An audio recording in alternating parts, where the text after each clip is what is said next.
Welcome back. Now in this video, we're going to discuss pricing options. And so first, what we're going to do is we're going to discuss what's available in the free version of Evernote. Now all free versions include unlimited total storage. So there's no limit on how much you can actually upload into Evernote. You can also share notebooks with other individuals. So everything that you have in terms of your content, you can actually give other people access to those pages, those notes, those notebooks, whether it's for using or working. You can also search your printed and handwritten text in your images. And all of your data is going to be encrypted, so it will not be insecure inside of Evernote. You can actually have a passcode lock on your mobile app. So that means then that you have even another level of security to your data. Make notes on your images. And if you are a user of Salesforce.com, you can actually integrate your personal notes inside of the files that you use inside of Salesforce. Now you'll also know that there are limits on how much you can upload depending on what level you have. Now the basic in this case is the free version.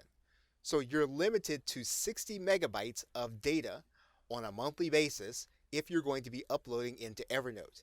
And of course those limits go up as you go up in price. The same is true for the maximum note size. So if you're talking about how big of a note can you actually place inside of Evernote, at one time, you are going to want to be mindful of the level at which you are paying.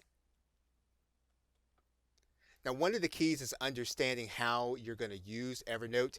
And as you'll notice, when we're talking about both premium and business, there are going to be some things that are going to be missing from the free version. For example, if you need to scan and digitize business cards, you'll not be able to do that in the free version. Or if it would be handy for you to turn your notes into presentations, you will not be able to do that in the free version. So these are things that you definitely want to keep in mind, and you probably want to take a look at the premium version, which is the highest version, and then determine which of those features you are not going to be using. And if you are going to be collaborating, you'll almost definitely need an Evernote business account.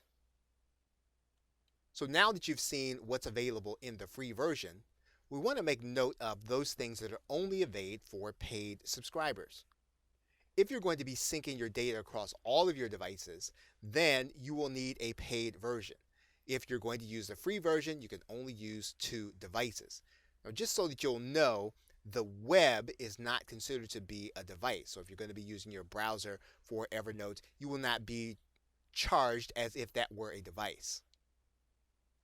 You're going to have 2 levels of security to your data.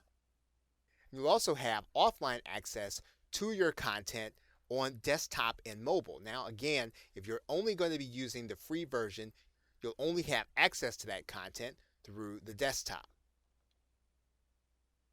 And lastly, you are going to have access to support if you have a paid version. If not, if you use the free version, you'll only have access to the Evernote community. Now, there are 3 levels of paid access, and it's a good idea for us to discuss that right now also. Now, there are 3 levels of paid access, and you're going to notice that they vary in price. Now, you'll notice that they vary in terms of how much you can upload at one time, 1 gigabyte versus 10 versus 20. And then there are certain features that are available in the premium level and the business level that are not available in the lowest level, which is the plus level. For example, if you want access to your PDFs and your Office documents by search, you'll need to get a premium level. Or if you're going to be adding notes to your PDFs when you categorize them, or if you're going to be using your notes as a presentation, you will need the premium level. And lastly, you'll need the premium level if you're going to be scanning and digitizing business cards. None of those features are going to be available in the lowest level of paid access, which is the plus level. Now, in terms of the business level, you'll notice that there is one significant aspect of this level that if you're going to be collaborating is going to be important. You're going to be able to work with others together in a single workspace. You're also going to have a single sign-on, and you will be able to administer the entire group or team from your Evernote account. So again, if you're going to be working with other people, you might want to try the business version. And in fact, in this course, we're going to start with the free trial of business, and then you can determine which of the features you won't be using, and then decide to scale down based on that use. Okay, so with that, thanks, and I will see you in another video.